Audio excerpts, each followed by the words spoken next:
Primer Congreso Nacional Virtual de Estudiantes de Contaduría. Las normas internacionales de información financiera. Una transformación contable para la transparencia, la competitividad y el desarrollo de nuestras regiones.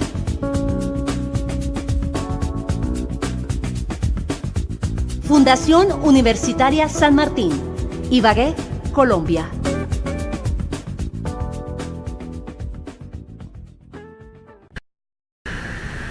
Para poder entender este estándar, debemos comprender qué es un pasivo. Un pasivo es una obligación presente surgida a raíz de sucesos pasados y de la cual la empresa espera desprenderse de recursos económicos al momento de su cancelación.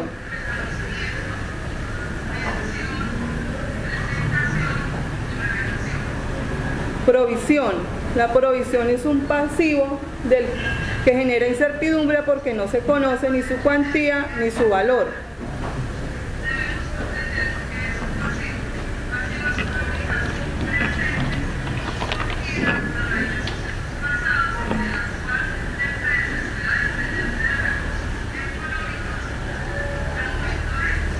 Recordemos que en PCGA se utilizaban las provisiones tanto en el activo como en el pasivo.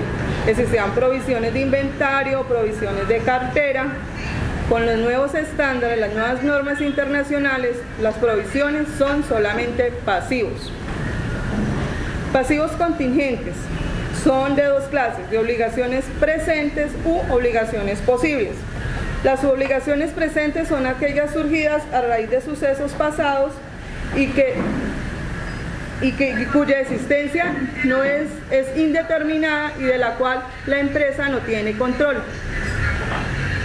Obligación presente es un suceso surgido a raíz de hechos pasados que no se han reconocido contablemente porque, primero, se desconoce el motivo o su valor y segundo, no se puede medir con fiabilidad.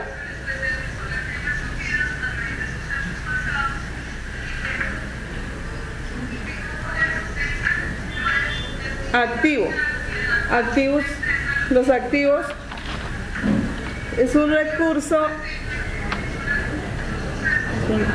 Los activos son recursos de los controlados por la empresa, de los cuales se espera recibir beneficios económicos a futuro. Activo contingente es un activo de naturaleza que por su ocurrencia o no de sucesos en el futuro se puede dar. Esta es otra diferencia que tenemos con PCGA. Aquí lo contingente está dividido tanto en el activo como en el pasivo. Contratos onerosos. Contratos onerosos son aquellos en los cuales los costos para realizarlos son mayores a los ingresos que esperamos recibir. Un ejemplo de estos contratos son los contratos realizados entre las entidades prestadoras de servicios de salud y las entidades promotoras de salud. Las entidades promotoras de salud hacen un contrato por un valor definitivo para que le atiendan sus usuarios en las IPS, pero al atenderlos ellos, los gastos o los costos en que incurren para atender esa población son mayores a los ingresos. Por favor, los asistentes virtuales me confirman con uno si se escucha bien.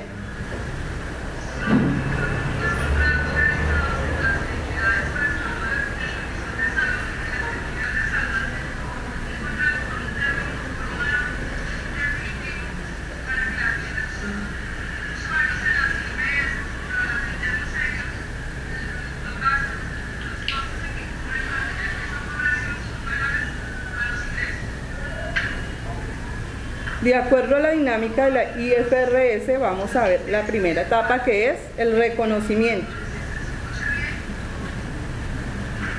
Una provisión se reconocerá solo si existen obligaciones presentes, si existe la probabilidad de salida de recursos y si se puede estimar fiablemente.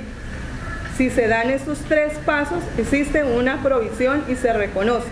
sino puede ser un pasivo contingente o un activo contingente.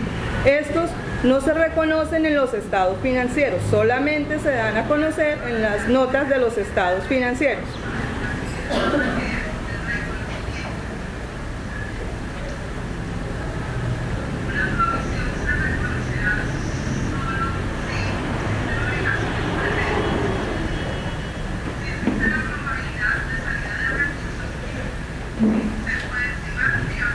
Tendrán de 3 a 4 segundos para que lean el ejemplo y puedan participar.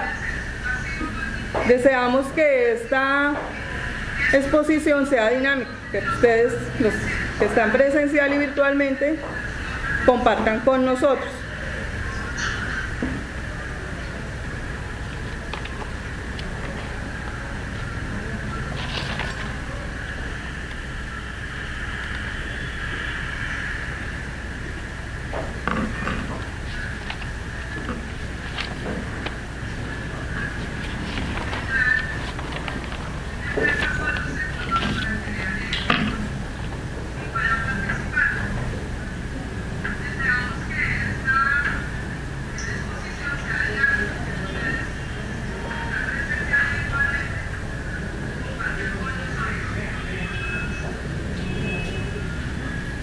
Para nuestro auditorio virtual, quienes piensen que es un pasivo contingente, por favor marquen 1.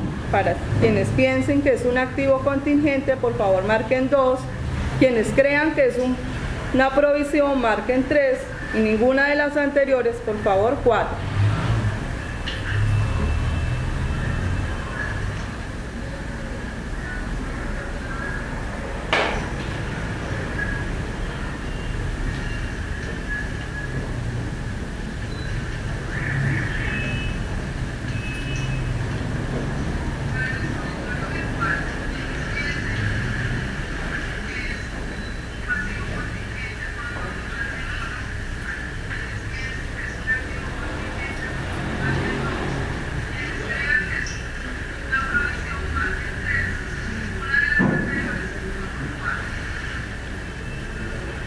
Para todos aquellos que dijeron que 1, no acertaron. Para todos aquellos que dijeron 2, tampoco. Y aquellos que dijeron 4.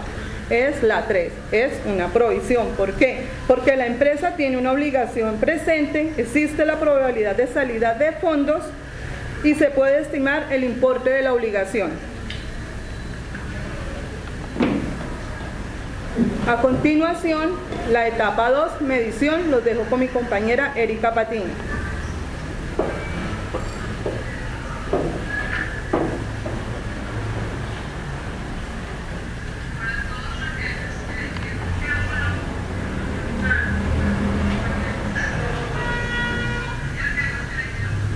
Buenas tardes, público virtual y público presencial. Por favor, marcan 1 si me escuchan perfectamente.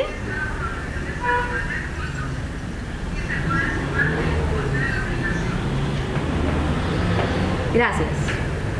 Continuando con la dinámica de la NIC 37, provisiones, pasivos contingentes y activos contingentes, conllevamos a la medición. En la medición, la norma nos dice que la mejor estimación realizada es para la provisión, debido a que bajo la mejor estimación tenemos el valor, el cual se va a reembolsar para pagar un pasivo presente que posee la entidad. Es por ello que se debe tener sumamente la gestión para evaluar todos aquellos riesgos e incertidumbres que se puedan presentar en el momento de asignar dicho valor para la provisión. Debemos tener presente que la NIC 37 nos refleja y debe resaltar que es la única norma que nos permite verificar los riesgos, ya que toda entidad tiene diferentes tipos de riesgos e incertidumbres al momento de evaluar ciertos cuestionamientos de valor. La medición también nos dice que debemos tener el valor presente, que es el valor el cual se le asigna a dicha provisión. Dicho valor, si varía, incrementa o disminuye, debemos tener en cuenta las características que han permitido que este valor refleje dicha variación. Bajo la medición también encontramos los sucesos futuros. Esos sucesos futuros es a los que nos conllevan evaluar cosas que pueden pasar después de dicha estimación.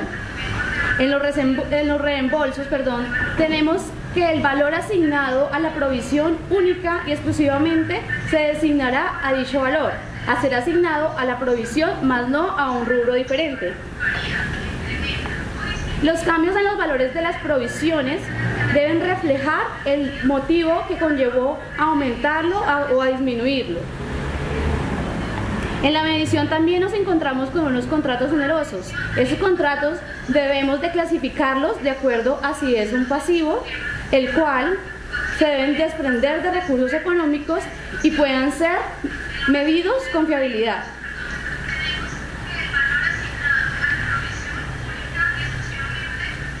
Continuando con la dinámica de la norma, nos enfrentamos a la revelación.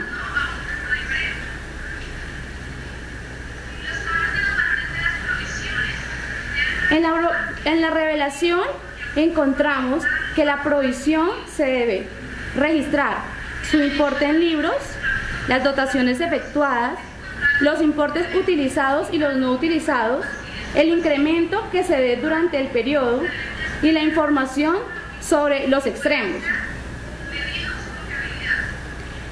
Tengamos en cuenta que los pasivos y los activos contingentes no son reflejados contablemente, ya que estos solamente llevan una descripción en las notas a los estados financieros.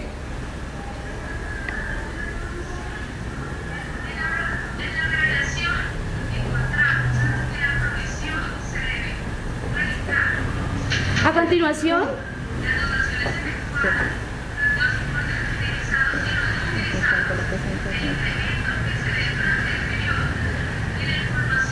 en la dinámica encontramos la presentación cuando les hablamos de los 4 pasos. La presentación en este estándar no la encontramos porque hay estándares especiales para esto. Entre ellos encontramos la NIC 1, la NIC 8, NIC 10 y entre otras la NIC 7. Esos estándares especifican cómo debe ser la presentación de las provisiones, los pasivos contingentes y los activos contingentes. Gracias.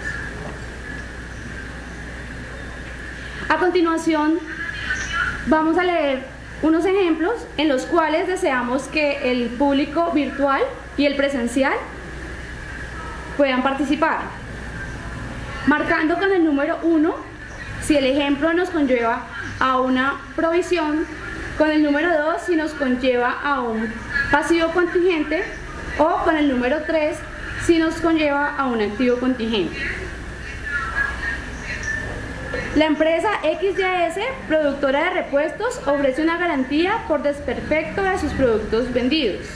El monto de venta asciende a 250 unidades de medida. Según las estadísticas de los años anteriores, aproximadamente el 1% de los repuestos tienen desperfectos. Por favor, público virtual, esperamos su participación. 1 provisión, 2 pasivo contingente y 3 activo contingente.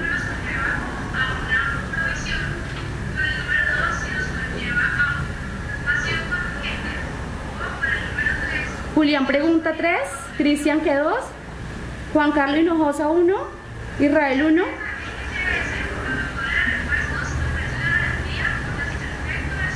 Gracias por su participación. A continuación nos estamos enfrentando a una provisión. César Castelblanco 1, Sandra Milena Ramírez 1. Perfecto, gracias por su participación.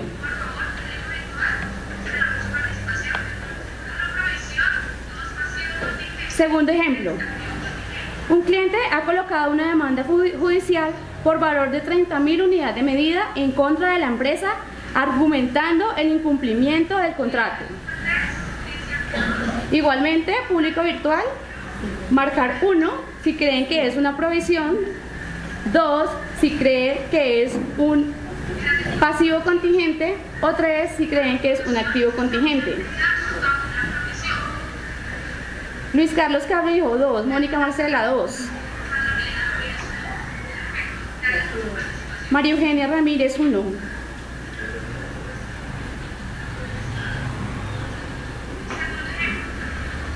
Pues bien, público virtual y presencial, nos estamos enfrentando ante una situación 2. Un pasivo contingente. Gracias por su participación.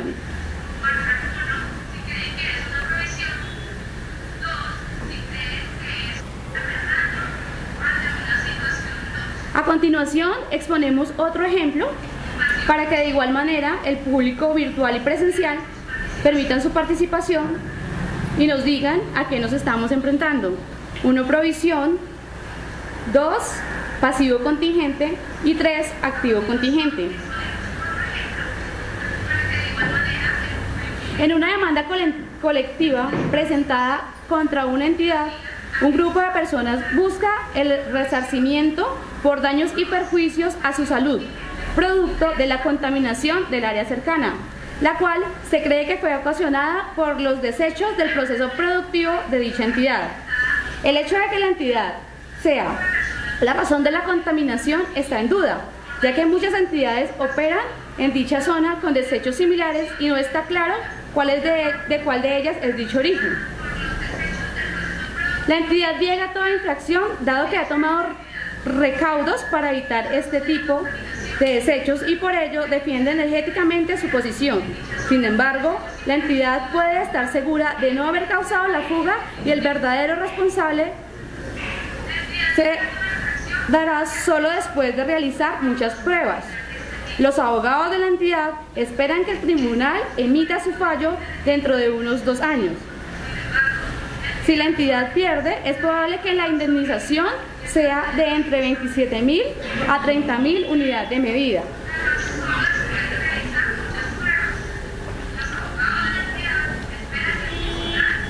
Mientras el público virtual participa, queremos enviar un saludo al público asistente virtual de Perú, Ecuador, Argentina y Salvador. Gracias por asistir a este congreso y gracias por su participación.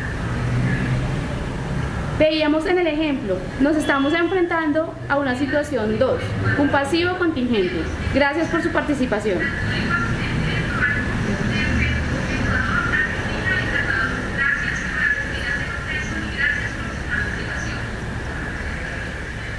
Ante un último ejemplo, tenemos una entidad iniciará acciones legales contra su competidor por infracción de patente en relación con una patente que haya sido concedida a la entidad por uno de sus productos. El desenlace del caso es incierto. No obstante, es probable que el tribunal ordene al competidor pagar daños y perjuicios a la entidad. Por favor, público virtual y presencial pueden participar. 1, provisión, 2, pasivo contingente y 3, activo contingente. Él dice que activo contingente. A los alumnos de la fundación también los estamos escuchando.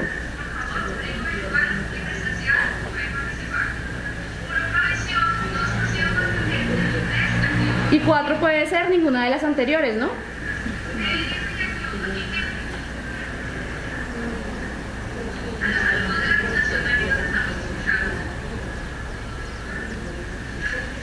Bien, público asistente, nos enfrentamos ante un caso número 3, activo contingente. De esta manera finalizamos la exposición de nuestra NIC 37, provisiones, pasivos contingentes y activos contingentes. Agradecemos tanto al público virtual como al público presencial su participación y su asistencia. Buenas tardes y muchas gracias. Muchas gracias a Isabel Cristina Murillo y Erika Rocío Patiño, compañeras de nosotros en el curso de profundización en NIR. A continuación, y adelantándonos un poco a la programación, vamos con el siguiente tema, que corresponde a las siguientes expositoras: Viviana Rocha y Mónica Ramos, propiedad, planta y equipo. Muy buenas tardes. En la tarde de hoy hablaremos sobre la norma número 16 referente a propiedades, planta y equipo. Estoy acompañada de mi compañera Lady Viviana Rocha Franco y quien les habla, Mónica Alexandra Ramos Arias. La norma internacional de Contabilidad número 16, que habla sobre propiedades, planta y equipo, debe ser aplicada en la contabilización de los elementos de propiedad, planta y equipo, salvo cuando otra norma internacional exija un tratamiento diferente. A continuación, iniciaré con algunas definiciones que tiene el estándar, las cuales son muy importantes para poder entender a cabalidad el tema que les vamos a exponer el día de hoy. Nuestra primera definición es propiedad, planta y equipo. El estándar propiedad, planta y equipo supone un cambio en la mentalidad. Estamos muy acostumbrados a lo que comúnmente llamábamos activo fijo, lo que para los principios de contabilidad generalmente aceptados en Colombia era sencillamente un listado de los activos o bienes que poseía la empresa, sin tener en cuenta cuál era su destino o función específica dentro de la organización.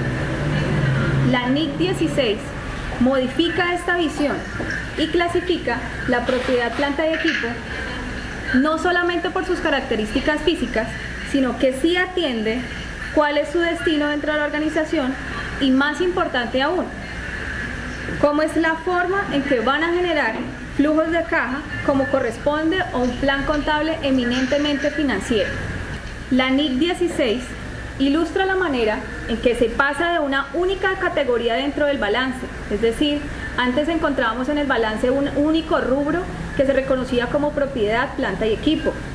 Hoy la norma nos permite contar, o más que todo el estándar, porque en realidad tenemos que mirarlo como un estándar, nos permite obtener 3 posibilidades de ubicación de los mismos. Hay que aclarar que el objetivo principal que pretende este estándar es permitirle a los usuarios de la información a través de los estados financieros conocer cómo se encuentra la inversión de la empresa en propiedad, planta y equipo y de qué manera ocurren cambios en estas inversiones. Tenemos dentro de las definiciones la vida útil, que es algo que no ha cambiado de lo que normalmente veníamos trabajando. La vida útil, como conocemos, es el periodo durante el cual se espera utilizar el activo depreciable por parte de la entidad o el número de unidades de producción que se espera obtener del mismo. Otra de las definiciones que encontramos es el importe en libros, el cual es el importe por el que se reconoce un activo, deducida la depreciación y deducido también el deterioro. El importe depreciable es el costo de un activo o el importe que lo haya sustituido menos su valor residual. Tenemos también valor razonable. Es el importe por el cual podría ser intercambiado un activo o cancelado un pasivo entre partes interesadas y debidamente informadas en una transacción de independencia mutua. La depreciación, igualmente, es la distribución sistemática de un activo a lo largo de su vida útil. Vemos que hay definiciones que sí veníamos trabajando normalmente con el PCGA, ¿cierto? Con la normatividad colombiana, pero también hay unas nuevas definiciones que debemos conocer para poder implementar estas clasificaciones que exige la propiedad, planta y equipo. Tenemos nuevas definiciones como el costo. El costo para la NIC número 16 es el importe de efectivos pagados en el momento de adquirir un activo o en el momento de su construcción, ¿cierto? El importe recuperable es el mayor valor entre el precio de la venta neto de un activo y su valor en uso. Hay que recordar que el valor en uso son los flujos de efectivo futuros traídos al valor presente. Tenemos otro nuevo concepto que es la pérdida por deterioro. Las pérdidas por deterioro son las cantidades que exceden en libros de un activo a su importe recuperable. Eso es un término que es absolutamente nuevo y que trae la NIC para la aplicación.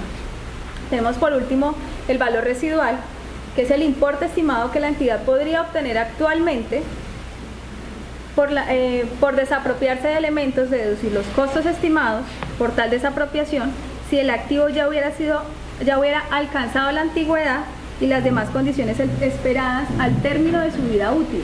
Estas son como las definiciones específicas en realidad. Son importantes de tenerlas claras.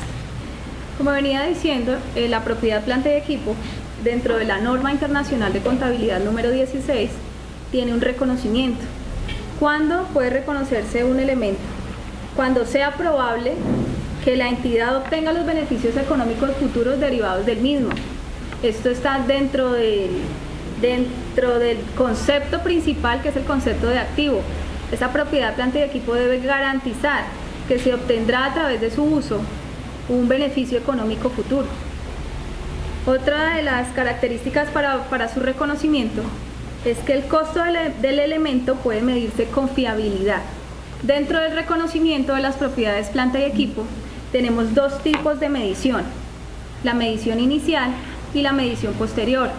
La medición inicial se hace a través del costo, es decir, todo elemento de la propiedad planta y equipo que cumpla las condiciones para ser reconocido como un activo, teniendo en cuenta el concepto que se aclaró esta mañana en el marco conceptual, donde se definió el activo, dice que la propiedad planta y equipo que cumpla con las condiciones para ser reconocidas como activo se valorará a través del costo. Es decir, se medirá o a través de su precio de adquisición o a través de su precio de producción. El costo de los elementos de propiedad planta y equipo que comprende a su precio de adquisición, incluidos aranceles e impuestos indirectos no recuperables que recaigan sobre la adquisición después de deducir cualquier descuento o rebaja del precio, como también todos los costos indirectamente relacionados con la puesta en marcha del activo. Hay que aclarar también que no hay que confundir cuando hablamos de costos atribuibles al activo, cuando decimos, por ejemplo, un estudio de viabilidad. Hay empresas que realizan estudios de viabilidad para la compra de su propiedad planta y equipo. Ellos quieren saber qué elemento pueden comprar, cuál pueden comprar, si comprar ese u otro. Eso sí se debe reconocerse directamente al gasto, porque a pesar de que es un estudio que se paga para poder adquirir un elemento de propiedad planta y equipo, no es algo que vaya ligado directamente a la propiedad planta y equipo. Entonces hay que tener siempre ese concepto bien claro. Tenemos un ejemplo de reconocimiento que dice lo siguiente: Calzado ABCSA está instalando una nueva planta en su departamento de producción y ha incurrido en los siguientes costos. 1. Costo de la planta, es decir, costo de la factura de proveedor más el impuesto. 2. Por 2 millones de pesos, perdón. 2. Costo de entrega y manejo, por un costo de 200.000 pesos. 3. Costo de la preparación del sitio, por un valor de 600.000 pesos. 4. Consultores para el asesoramiento en la adquisición de la planta, por un valor de 700.000 pesos. 5. Intereses pagados al proveedor de la planta por un crédito diferido por valor de 100.000 pesos. 6. Costos estimados de desmantelamiento a ser incluidos desde 7 años, por valor de 200.000 pesos. Y 7. Pérdidas de explotación antes de la producción comercial por valor de 300.000 pesos. Lo que se requiere con el ejemplo que estoy dando es determinar cuáles son los costos que se pueden atribuir a la propiedad planta y equipo. De acuerdo a lo que ustedes tienen en la pantalla, las personas que están visualizando en este momento, quisiera que confirmaran con una letra si consideran que debe reconocerse el número 1, costo de la planta, costo de factura del proveedor más el impuesto. Por favor.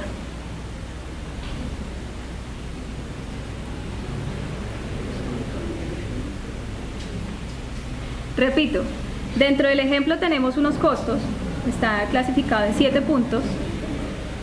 Queremos de esta manera que por favor participen si deben reconocerse el costo de la planta, costo de la factura del proveedor más impuestos, por un valor de 2 millones de pesos dentro de la propiedad planta y equipo. No se escucha nada. 2. Costo de entrega y manejo por 200.000 pesos.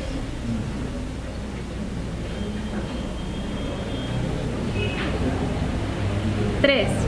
Costo de la preparación del sitio por 600.000 pesos. Retomando el ejemplo, tomaremos como S o N si están de acuerdo o no con que deba incluirse dentro del reconocimiento al costo de la propiedad, planta y equipo, el ejemplo que está planteado en pantalla. Retomo. 1. Costo de la planta, es decir, costo de la factura del proveedor más impuesto por 2 millones de pesos. ¿Están de acuerdo? Por favor, marcar con una S.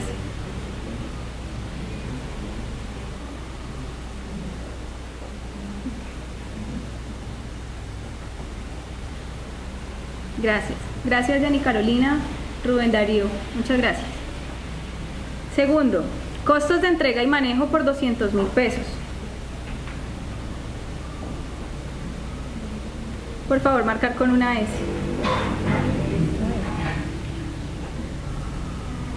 Mónica Marcela. Jenny Carolina. Rubén Darío. Es correcto, Rubén Darío. Muchas gracias. Tercero, costo de la preparación del sitio por valor de 600.000 pesos.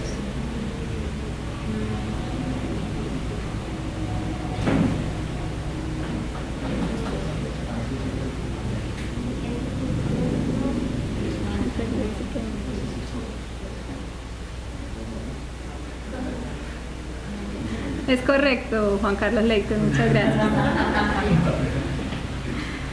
Consultores para el asesoramiento en la adquisición de la planta por valor de 700.000 pesos.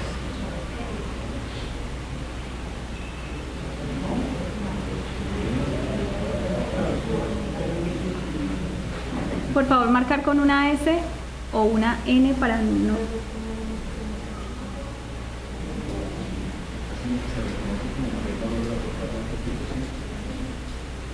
Rubén Darío, ¿estás bien? ¿Es cierto? Debe reconocerse dentro del valor de la propiedad, planta y equipo. El punto 5. Intereses pagados al proveedor de la planta por un crédito diferido por valor de 100.000 pesos.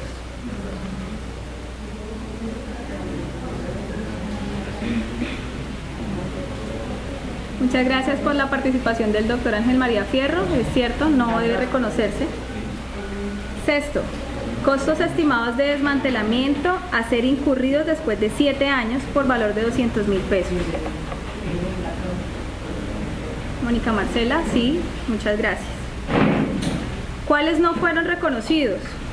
Entonces tenemos los intereses pagados al proveedor de la planta por un crédito diferido por valor de 100.000 pesos y tenemos las pérdidas de explotación antes de la producción comercial.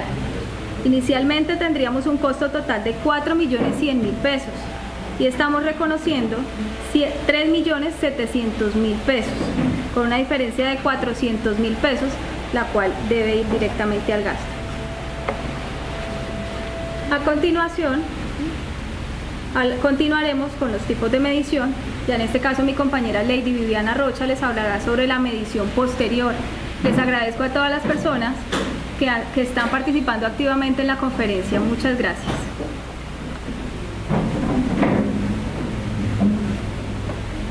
A continuación seguiremos con los términos de depreciación.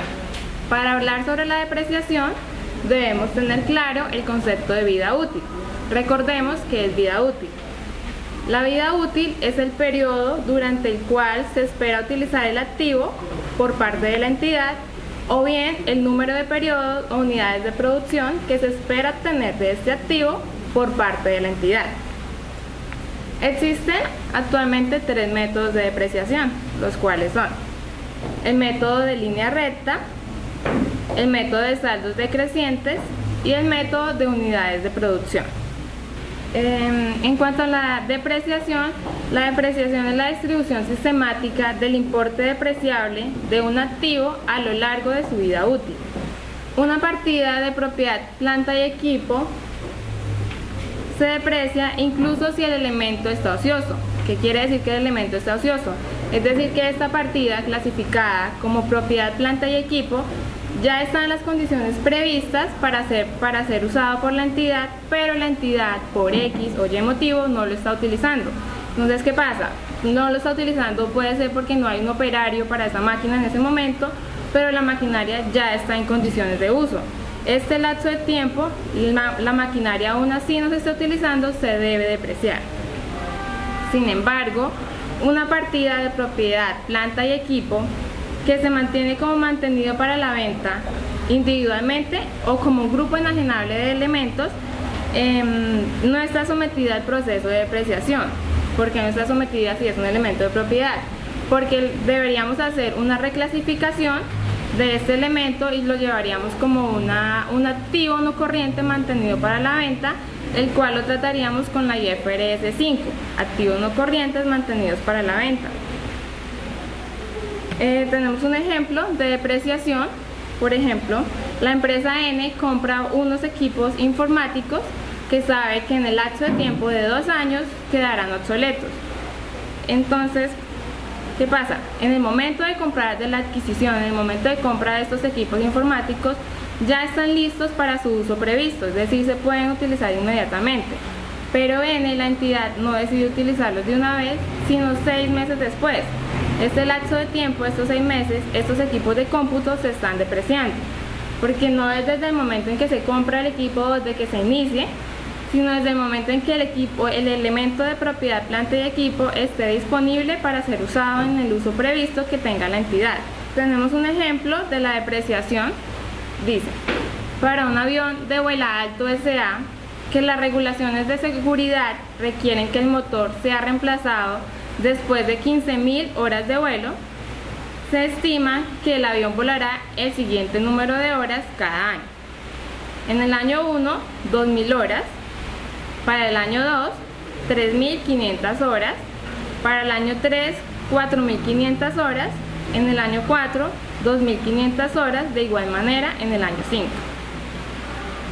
El costo del motor es de 1.500.000 pesos. El valor residual de este motor, con 5 años de uso en la fecha en que se reconoció el activo, fue estimado en 300.000 pesos. Debemos hallar este factor, de donde sale este 13.33%. Tenemos que son 15.000 horas de vuelo del avión y 2.000 para el año 1. Por una regla de 3 simple sacamos la diferencia. Si 15.000 horas de vuelo es 100%, 2.000 horas equivaldrían al 13.33% para el año 1, 23.33% para el año 2 y 30% para el año 3, así sucesivamente. Entonces tenemos que para el año 1 el valor del activo es de 1.500.000 pesos. El valor residual de este activo son 300.000 pesos.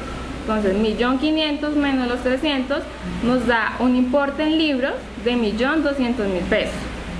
Este 1.200.000 pesos, por el porcentaje del 13.33% para el primer año, nos da una depreciación acumulada de 159.960 pesos para el primer año.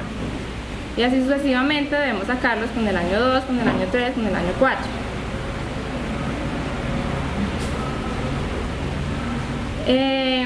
La contabilización de este movimiento sería los gastos por depreciación, equipos de transporte al débito por 159.960 con cargo a la depreciación acumulada en el equipo de transporte 159.960 para sumas iguales de 159.960.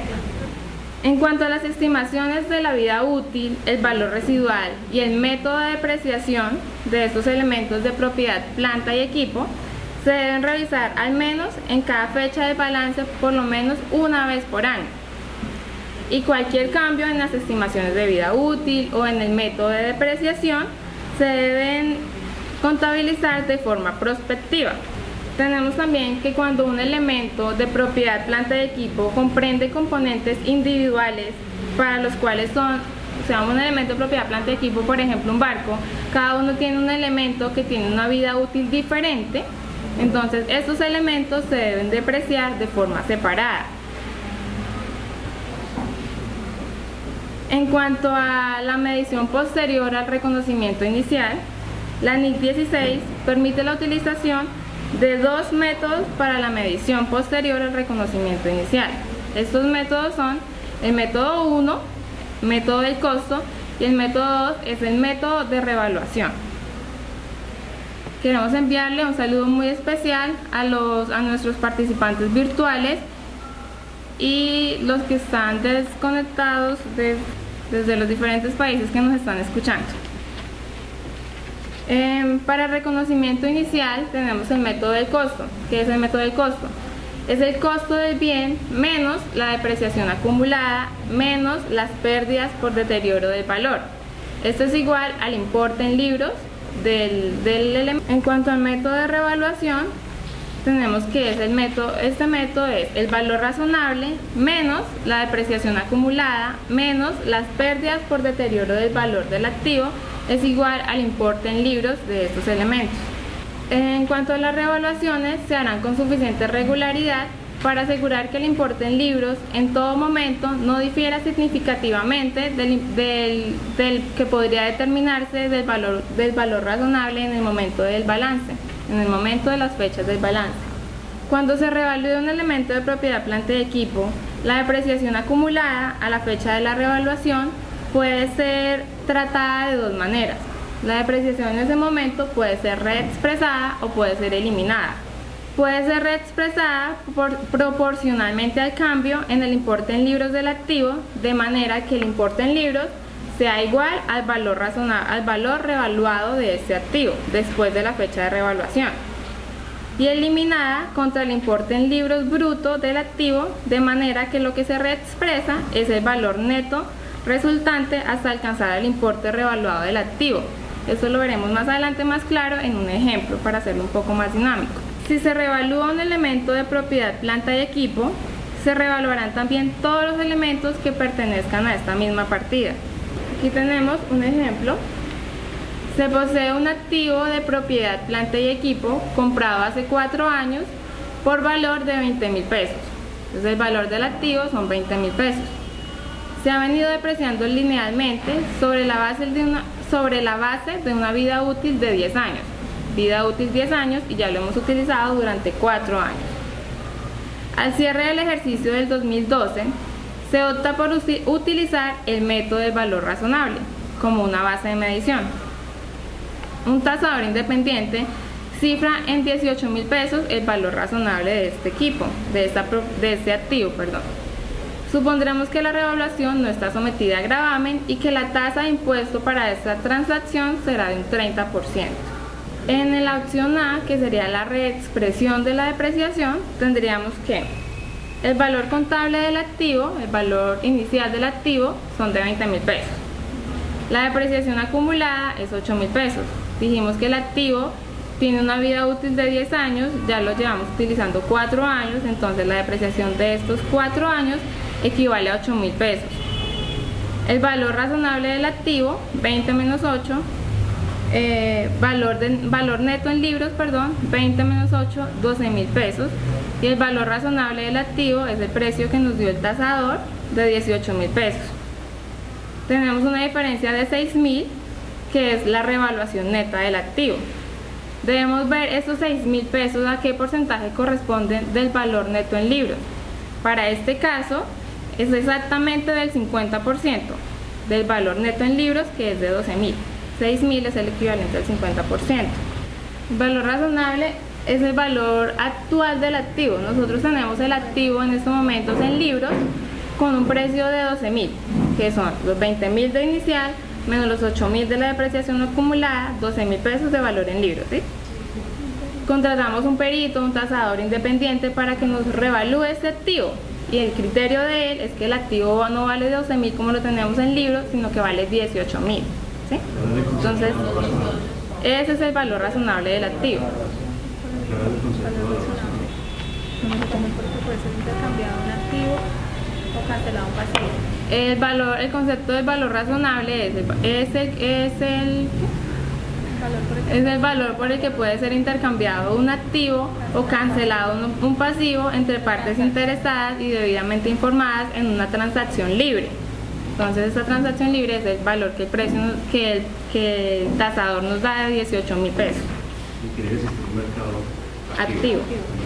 El registro a realizar para reconocer la valoración en la opción A es el siguiente. Propiedades, planta y equipo, 10.000 pesos al débito. ¿Recuerdan de dónde salen estos 10.000 al débito? Público presente y público virtual. Si tenemos que el equipo, recordemos que el valor inicial es de 20.000, porque aquí lo tenemos de 10.000. Exactamente. Es el 50% de los 20.000 del valor inicial. Gracias, Shirley. La depreciación acumulada, igual, inicialmente la tenemos de 8.000, con el 50% son 4.000 pesos. Y el superávit de revaluación, que fue la diferencia que vimos de los 12.000 que teníamos en libros menos los 18 del tasador, la revaluación es de 6.000 pesos, para sumas iguales de 10.000. En esta opción, los valores reportados en libros en la fecha de ajuste serían propiedades, planta y equipo 30.000. ¿De dónde salen esos 30.000?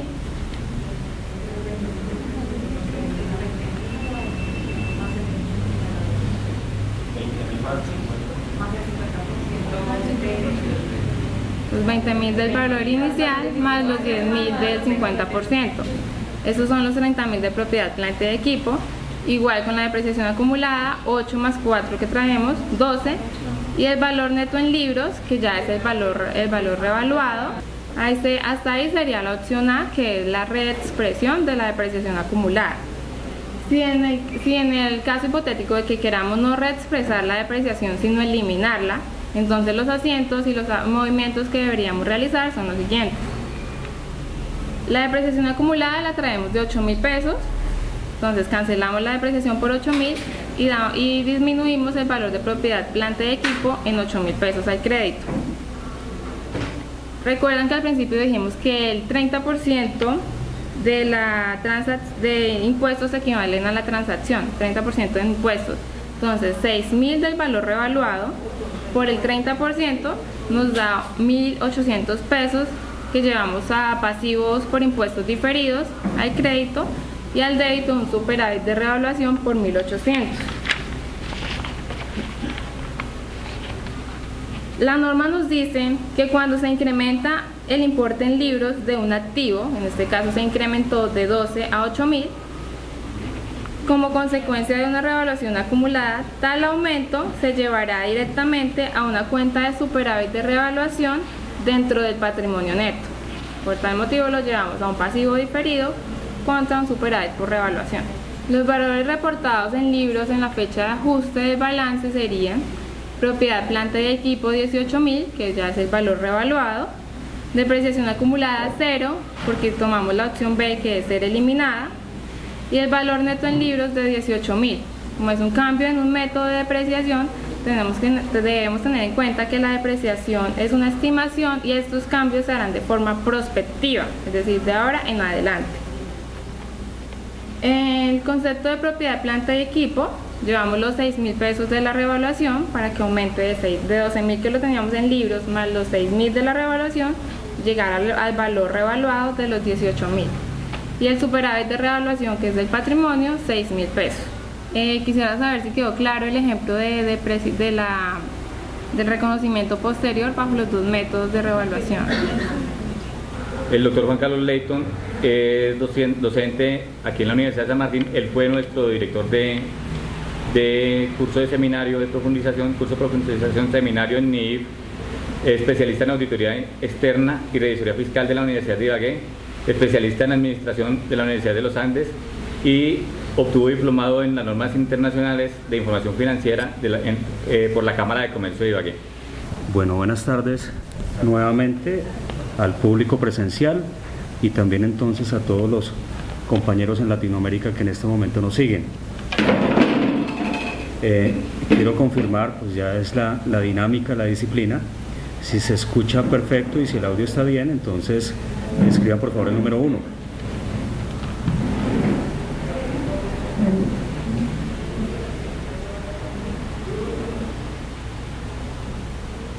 Bueno, muchas gracias. Hemos querido aprovechar este espacio de tiempo con ocasión que ya evacuamos alrededor de unas 4 conferencias y poder entonces aprovechar estos 45 minutos previos a la siguiente conferencia para efectuar un repaso de algunos conceptos básicos que estamos manejando y que hacen la diferencia entre el manejo contable PSGA y el manejo contable IFRS. Como les comentaba esta mañana a todos los compañeros, Colombia pues ha sido influenciada bastante por el tema de los principios de contabilidad generalmente aceptados. En nuestro país el tema viene desde el año 1993. Tan solo hasta ahora, a partir de la ley de convergencia, que fue la ley 1314 del 2009, se empezó un proceso de transformación y convergencia hacia los estándares internacionales. Esta mañana veíamos cómo algunos conceptos claves contables han sufrido modificaciones. Algunos de los compañeros a través de los estándares los han tocado en forma tangencial, por ejemplo el tema de los activos, el tema de los pasivos, en algunas situaciones el tema de los ingresos y en otra el tema de los gastos. Quisiera pues nuevamente volver a retomar el tema con los activos, porque el marco conceptual lo que establece de forma clara es que prevalece el estándar por encima del marco conceptual. ¿Esto qué quiere decir? Que solamente en aquellos casos en los cuales el estándar no se ha pronunciado, para poder resolver inquietudes o dudas, recurrimos al marco conceptual. En otras palabras, si tengo alguna inquietud referente al proceso contable relacionado con propiedad, planta y equipo, me dirijo a la NIC 16. Si en algo no está escrito, alguna inquietud que yo tenga sobre NIC 16, sobre propiedad, planta y equipo, la resuelvo acudiendo al marco conceptual, dando prelación siempre al estándar. En ese orden de ideas, recordando un poco lo que era el marco conceptual, quiero dirigirme directamente a las definiciones. Los elementos de los estados financieros. Los elementos que nosotros aprendimos cuando tomamos nuestros primeros cursos de contabilidad hacían referencia a los activos, a los pasivos, al patrimonio, a los ingresos y a los gastos. Veíamos también un concepto que eran los costos. Uno diría, bueno, ¿y dónde quedaron los costos? ¿Por qué no encontramos los costos? En el marco conceptual, el concepto de costos está incluido en los gastos.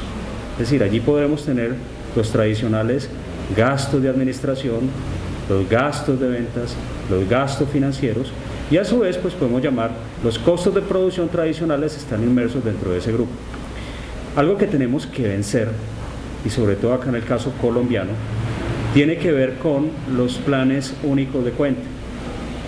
Los planes únicos de cuenta para el caso colombiano era el decreto 2650, apoyado en el decreto 2649, pues establecían una codificación única para cada uno de los sectores económicos. Por ejemplo, para comerciantes, un plan único de cuentas. Para el sector financiero, un plan único de cuentas. Para el sector salud, un plan único de cuentas, y así sucesivamente. Y de un momento a otro perdimos la esencia y terminamos en la forma, y creemos entonces que la clasificación o presentación en los estados financieros obedece entonces a un plan único de cuentas. El mensaje es que aquí impera más el criterio y el juicio profesional del contador, del profesional, a efectos entonces de poder clasificar las cuentas. Me explico mejor.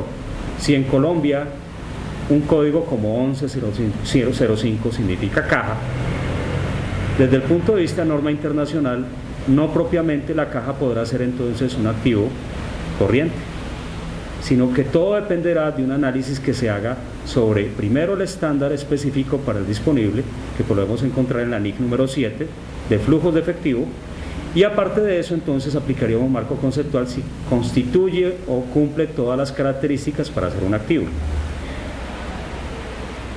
Aquí la tienen ustedes en pantalla. Y entonces los elementos básicos para que se constituya un activo, ¿cuáles son? El primero, que sea un recurso controlado por la empresa. Fíjense que ya no estamos hablando de propiedad, sino que sea controlado. Y ahí empieza pues el primer gran conflicto que tenemos, porque estamos muy ceñidos a que tiene que figurar en alguna factura, tiene que figurar en algún contrato, en alguna escritura, la propiedad para poderlo catalogar como activo. Y el marco conceptual de IASB me dice que eso no es así.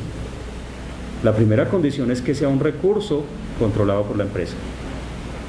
Colocábamos ejemplos esta mañana en donde muchos activos podrían estar al funcionamiento en la empresa y no propiamente ser de propiedad jurídica de la empresa. Dijimos algunos activos que recibamos en comodato. Podemos tener maquinaria, vehículos recibidos en comodato, y eso no significa entonces que no sean activos de la compañía. La primera condición, recurso controlado por la empresa. Después entonces decíamos que otra condición esencial es que ese activo genere beneficios económicos futuros.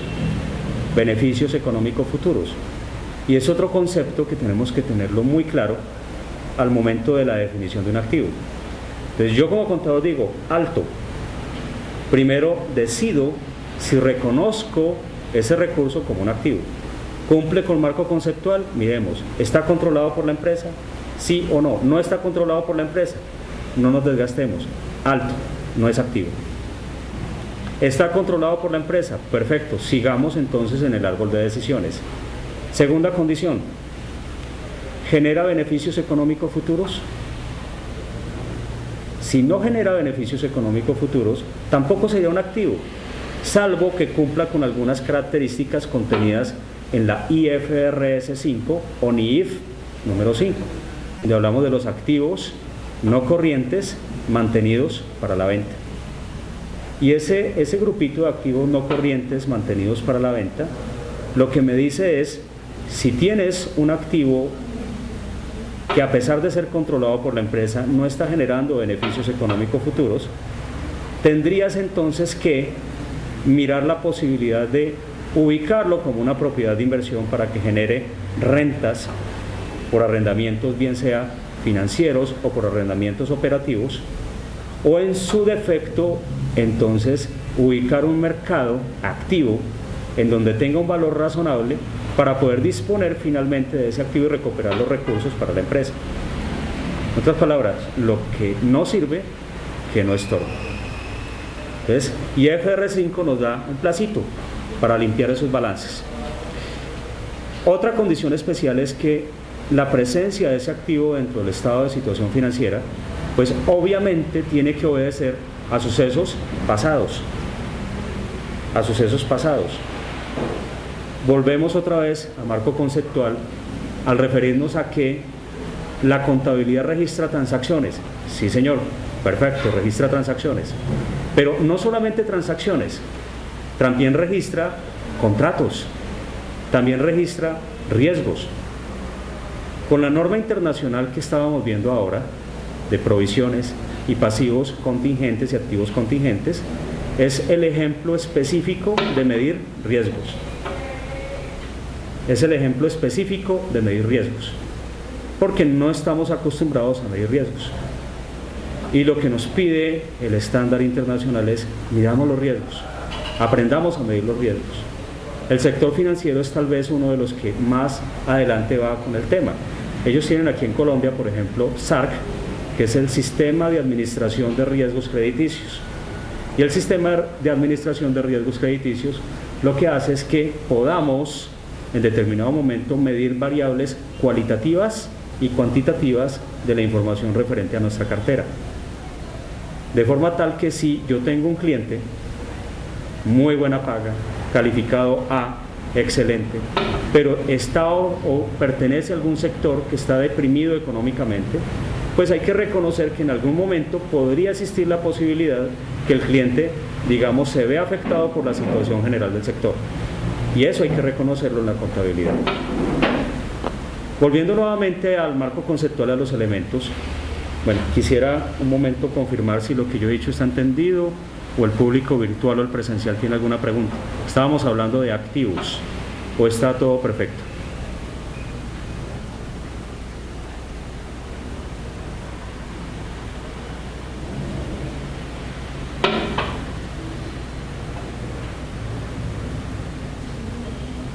Muchas gracias al público virtual. ¿El público presencial tiene alguna pregunta hasta ahí? Bueno, muy bien. Hay una pregunta del público presencial. Los activos que no están dando ningún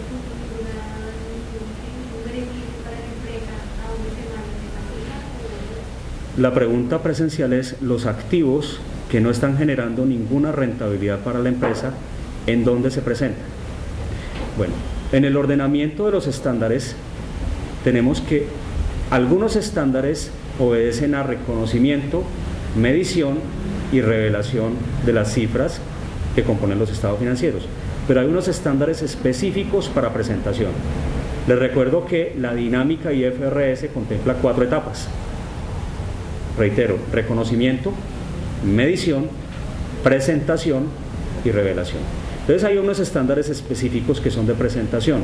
En el caso de IFRS 5, activos no corrientes mantenidos para la venta, nos obliga a que en el estado de situación financiera, los antiguos lo llamamos balance general, clasifiquemos separadamente, aparte de la propiedad, planta y equipo, un grupo que se va a llamar activos no corrientes mantenidos para la venta. En ese grupo, el lector de los estados financieros, el stakeholder, la parte interesada, va a entender que ese grupo en este momento, de esos recursos, de esos activos, no están generando beneficios económicos futuros. Por eso se separa del resto de activos, de forma tal que ese grupito tiene especial atención y todos los usuarios de la información van a prestar especial atención al grupito, porque si pasado un tiempo prudencial, un año, no se ha dispuesto que los mismos sean rentables, entonces el estándar lo que establece es que se debieran castigar con cargo a resultados del ejercicio. Eso sería pues gravísimo, disponer de activos como si fueran castigados, pero llama la atención a las juntas directivas, a los consejos de administración, a las asambleas, para que obliguen a que la administración tome medidas en el asunto. En ese orden de ideas voy a colocar un ejemplo: un vehículo. Yo pudiese tener un vehículo y la clasificación del vehículo en el estado de situación financiera puede variar. Puedo tener un vehículo en inventarios, y si lo tengo en inventarios, el estándar que yo aplicaría sería la NIC o la IAS número 2 por inventarios. Pero ese vehículo, si lo tengo, digamos, para propósitos administrativos, para propósitos de mercadeo, ¿cierto?, para propósitos de producción, para traer la materia prima, entonces podría clasificarlo como propiedad, planta y equipo. Los antiguos también decían inmovilizado material. Pero a su vez, ese vehículo que yo tengo, también podría disponer de él no para la operación normal del negocio, sino disponer de él para un arrendamiento de corte o administrativo, de corte financiero u operativo. Ya cambiaremos de estándar, estaríamos hablando de la NIC número 17 o IAS número 17. Ya no hablaríamos de la NIC 16, que es propiedad, planta y equipo, siendo el mismo activo recurso controlado por la empresa. Y si sigo así, puedo encontrar que tal vez sea un vehículo del cual no encuentro un repuesto, no funciona, no lo puedo arrendar, no lo puedo vender, no lo tengo en inventario. Tendré que disponerlo, así sea por partes. Finalmente, a alguien más en un mercado activo tendrá algún valor razonable en donde me toque deshuesarlo, desbaratarlo y vender partes para poderlo entonces aprovechar y recuperar parte de la inversión. Entonces, la dinámica IFRS en cuanto a reconocimiento, en cuanto a medición, presentación y revelación, hace que la información sea más transparente, más clara. Y en esos términos, el usuario de la información va a quedar completamente informado. Es más, si hace falta información, el usuario de la información se remite a las revelaciones. Y en las revelaciones tenemos que contarlo todo, absolutamente todo. Tendríamos que acostumbrarnos a escribir. Y ese escribir hace que podamos transmitir información precisa a ese usuario de la información. No sé si está completo y entendido el ejemplo de los vehículos. ¿Presencial quedó muy claro? ¿Virtual quedó claro? Número 1, si están de acuerdo.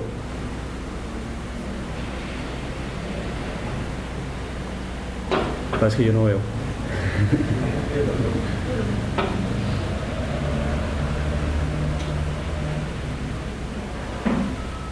Muchas gracias, público virtual. En el marco conceptual, entonces, seguíamos con el tema de patrimonio. Entonces, patrimonio, normalmente nos habían dicho nosotros en la ecuación contable que activo es igual a pasivo más patrimonio. Me sé otra. activo menos pasivos igual a patrimonio. Pasivo más patrimonio igual a activo. No sé cuáles más se sepan ustedes. Pero aquí, más allá de una diferencia aritmética, lo que se busca es el concepto de patrimonio. Y hay un alto grado de responsabilidad en el sentido que los inversionistas, los dueños de los instrumentos de patrimonio, han de esperar una rentabilidad mínima sobre esos recursos que han colocado. Recordemos que como inversionistas ellos tienen otras opciones de inversión que sea más rentable a dejarlos inmovilizados en una empresa. En la medida en que nuestros mercados de capitales en Latinoamérica se fortalezcan más, estoy hablando por ejemplo en el caso colombiano se integró a través del MILA, se integró Chile, se integró Perú y se integró Colombia. Entonces, los títulos valores representados en acciones de cualquiera de estos tres países se pueden negociar libremente en bolsas de valores. En la medida en que se democratice más la inversión y acudamos más a figuras de sociedades de capital y no a sociedades de personas, pues cobra mayor vigencia el tema de la accountability, o sea, la obligación de dar cuentas, de responder. Y ahí entonces, en ese momento, vamos a entender que el patrimonio, la medida del patrimonio, debe ser la rentabilidad. De forma tal que la única forma en que yo tenga ganancia no es porque tome el estado de resultado integral de otros ingresos comprensibles y tome ingresos menos gastos, sino que debo incluir el costo del recurso monetario aportado por los socios de la compañía. Tal vez el indicador financiero más adecuado, más apropiado es el EVA, el valor económico agregado, ¿cierto? Porque dice, si la empresa generó valor, creció. No importa que haya tenido utilidades, incluso dando utilidades antiguamente medidas bajo PCGA, era posible que una empresa estuviera destruyendo valor. Y pues ese no es el ideal. El ideal es que una empresa genere valor. Solo hasta el momento en que genere valor se puede considerar entonces que tenemos ganancias. Entonces, el marco conceptual y las IFRS nos traen un aporte valiosísimo. Nos hacen aterrizar en el tema financiero, nos hacen aterrizar también en el tema de la necesidad de poder medir esa utilidad que espera el accionista. Luego llegábamos a los ingresos y los gastos. Les hice la acotación que dentro del tema de los gastos están incluidos los costos. Y con el tema de los ingresos, exactamente lo mismo. Hay estándares específicos para el tema de los ingresos. Si mal no recuerdo, tal vez la NIC 18, ingresos por actividades ordinarias, nos hace aterrizar también en otro tema, que como el dinero tiene un valor en el tiempo, ¿cierto? No es lo mismo una venta de contado que una venta a crédito. Y tal vez hay que medir si esa venta a crédito, aún sin incluir la financiación, la empresa debe medir la financiación implícita que tiene esa operación, ¿cierto? Porque, vuelvo y repito, no es lo mismo vender de contado que vender a crédito. Es normal, tenemos muchísimos negocios en donde se dan operaciones de contado. Como dice, digamos, el transporte público, aquí en Colombia y en otros países, se mueve por operaciones de contado. Tal vez, de pronto, el transporte aéreo, cosas así por el estilo, pudiesen tener otra connotación diferente. Pero hay otras actividades económicas que necesariamente se mueven a través del crédito. Y tener crédito, el mensaje no es que sea malo. Lo que queremos dar a entender, lo que quiere dar a entender IASBI, es que debes reflejar la verdadera realidad económica, ¿cierto? Cumpliendo con unas características cualitativas fundamentales y otras características cualitativas de mejoramiento, de mejora. En ese orden de ideas, yo debo reconocer entonces la financiación implícita, y la financiación implícita no es otra cosa que una menor utilidad sobre la venta que yo efectué. Bueno, muy bien. Hay preguntas sobre el tema de los elementos fundamentales de los estados financieros, público presente y público virtual.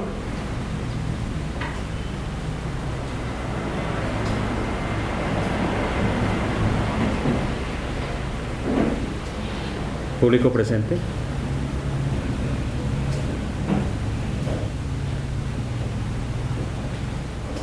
queremos informar al público virtual que estamos acompañados en este momento por un grupo de estudiantes de la Fundación Universitaria San Martín de la sede Ibagué. Estamos acompañados también por colegas contadores públicos de la ciudad de Ibagué. Ibagué, para quienes no conocen, estamos ubicados a unos 200 kilómetros de la capital de Colombia, que es Bogotá. También estamos acompañados por directivos de la universidad y muchos otros. Nosotros manejamos jornada diurna y nocturna. Más tarde tenemos unas conferencias buenísimas que espero no se pierdan.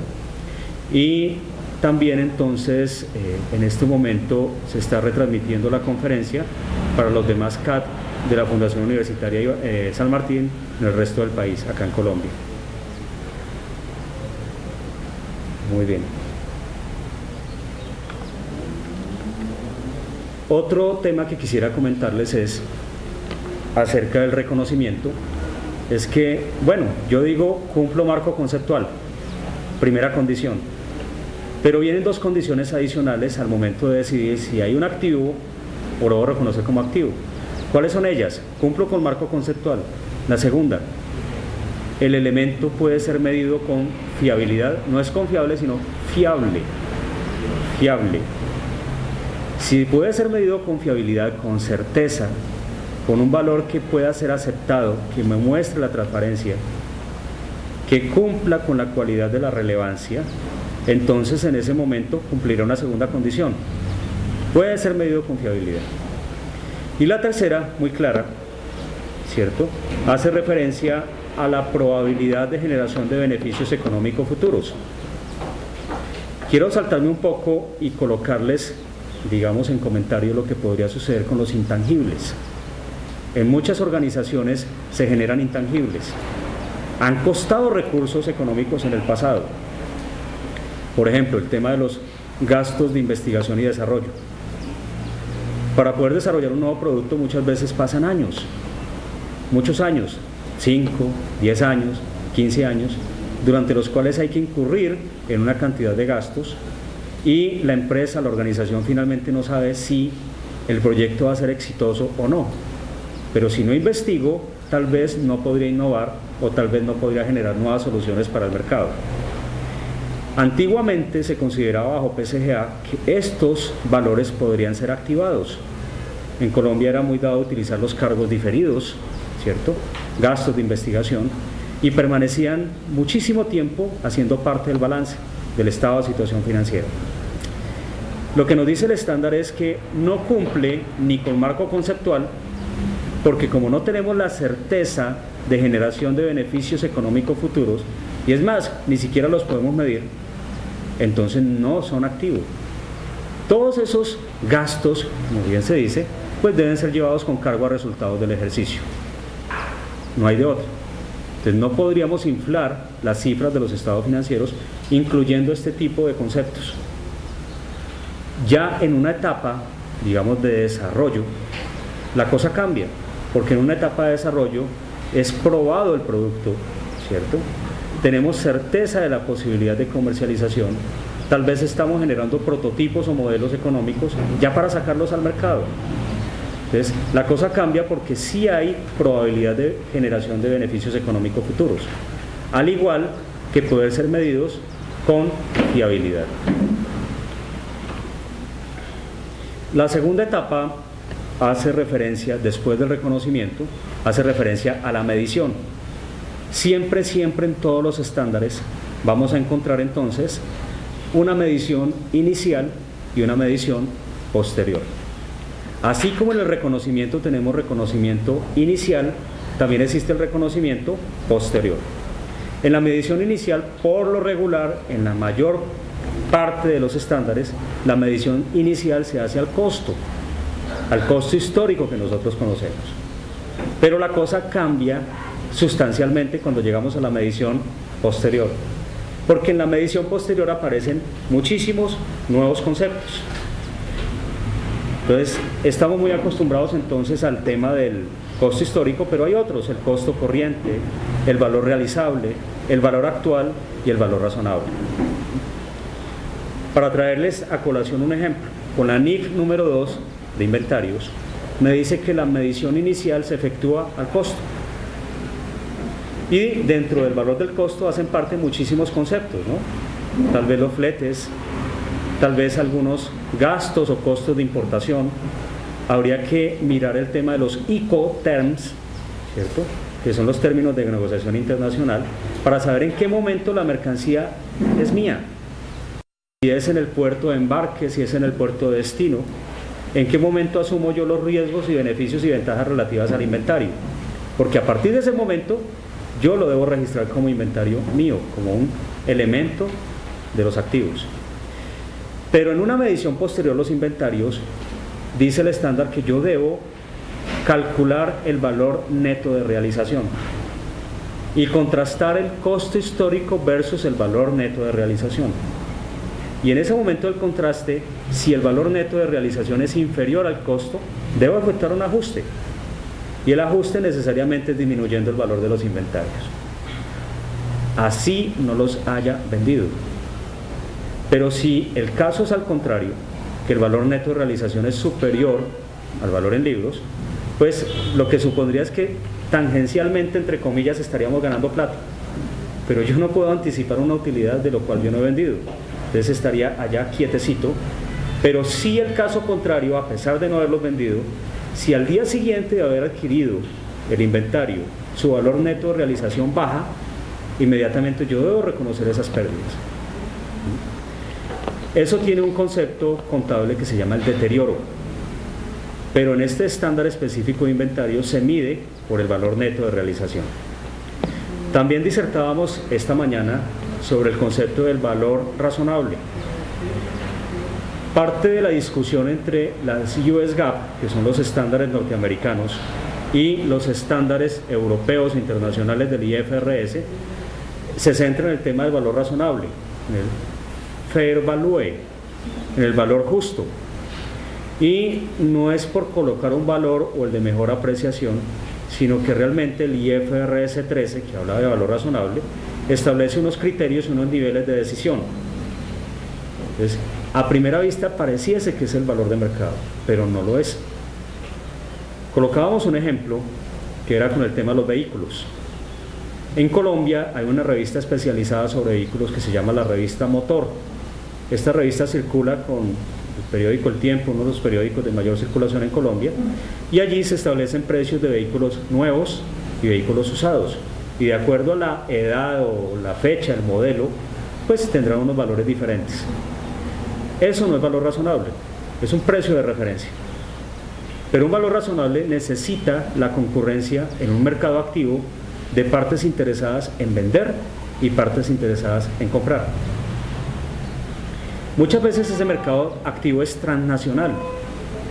Voy a hablar, por ejemplo, de maquinaria petrolera o equipos mineros, equipos sofisticados. Entonces mi mercado activo tal vez para una perforación de pozos de petróleo sea que el mercado activo sea toda Latinoamérica, en donde una maquinaria especializada tenga mercado activo, pero sea un mercado latinoamericano. Como también podría encontrar mercados activos locales. El mercado activo de los bienes raíces en un sector específico de la ciudad. A cómo se están comprando bienes raíces, a cómo se están vendiendo bienes raíces. Pero tienen que ser transacciones efectivas. Un tema que nos aporta IFRS es que los roles son diferentes. Alguien por ahí decía que los contadores públicos no nos podemos convertir en Atlas. Atlas era la figura mitológica, creo que griega, que cargaba el mundo, que colocaba el mundo aquí a los hombros. Entonces decían, señor contador, ¿usted sabe de derecho laboral? Sí, yo sé de derecho laboral. Señor contador, ¿usted sabe de derecho tributario? Sí, yo sé de derecho tributario. Contador, ¿usted sabe sobre financiera? Yo sé sobre financiera. Y en conclusión, el contador sabía absolutamente de todo. Y realmente nuestra disciplina es específica. Tendremos conocimiento sobre algunos temas, pero zapatero a tus zapatos. Entonces, no somos abogados, somos contadores. Algunos tendrán la doble condición de contador y abogado, pero una cosa es el abogado y otra cosa es el contador. Pero sí podemos trabajar interdisciplinariamente, de forma tal que el IFRS establece roles. Un rol es el preparador de la información financiera. Y el preparador de la información financiera fundamentará su trabajo en IFRS. ¿Cuáles? Pues dependiendo si usted pertenece al grupo número 1 o al grupo número 2, si va a aplicar las IFRS full o va a aplicar las IFRS para pymes. Hablando de Colombia, pues tenemos un grupo 3. Estamos hablando del grupo que va a aplicar contabilidad simplificada. Bajo el estándar internacional, la clasificación no se da por el tamaño de la empresa, se da solamente por el tema del accountability, es decir, si tenemos la obligación de rendir cuentas a un mercado donde tenemos cotización de acciones en bolsas de valores, en mercados activos referentes, por ejemplo, a seguros, entonces necesariamente tendremos que aplicar IFRS full.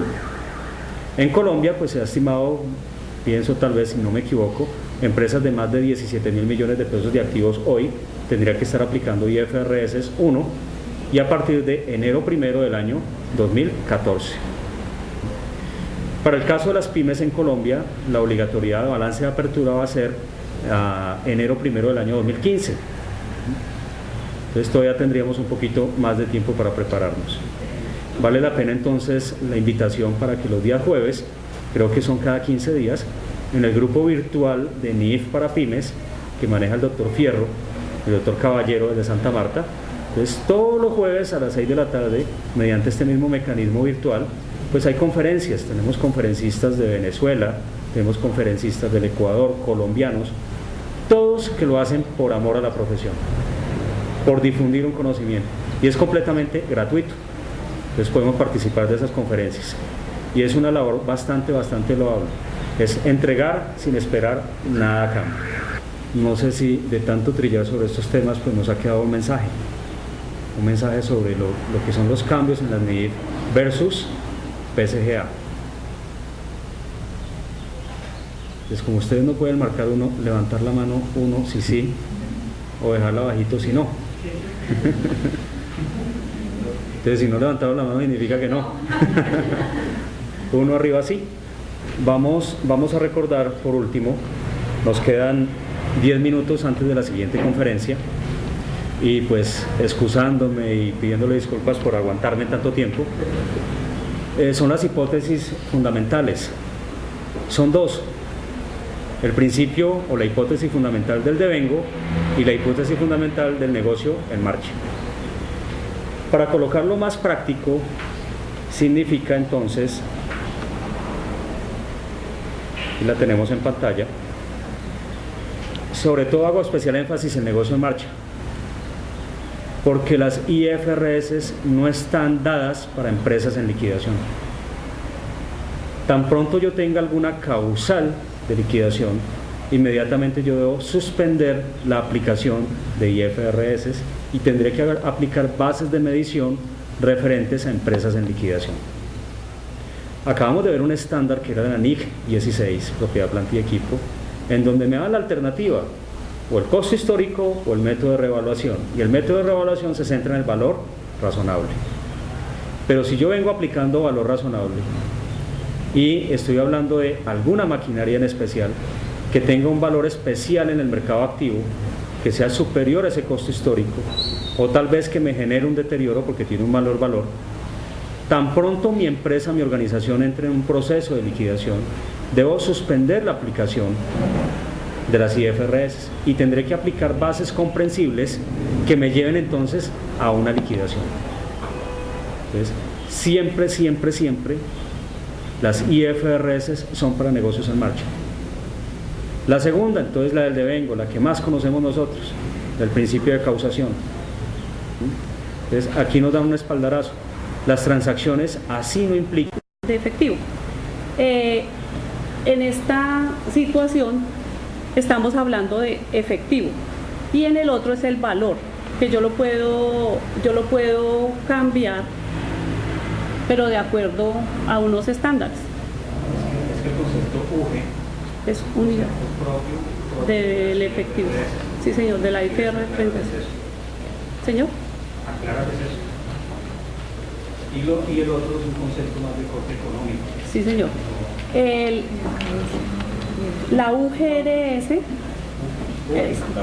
UGE o la UGE está relacionada con el efectivo y la unidad generadora de valor corresponde a un indicador económico. Doctor Ángel María, ¿le quedó clara la respuesta? Y si usted nos quiere hacer el favor de aportarnos un concepto adicional.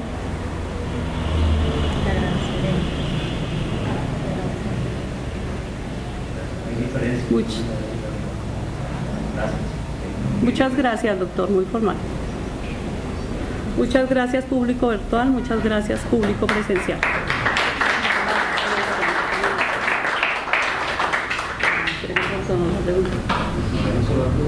No.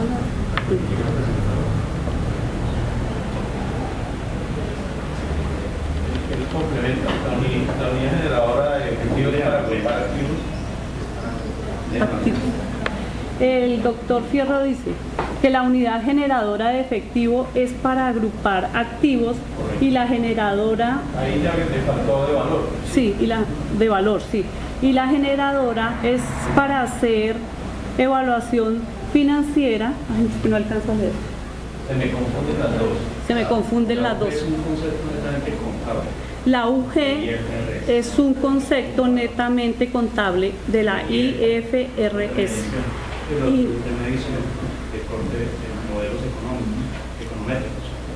Y el valor es de ya le había explicado que la unidad generadora de efectivo y la UGR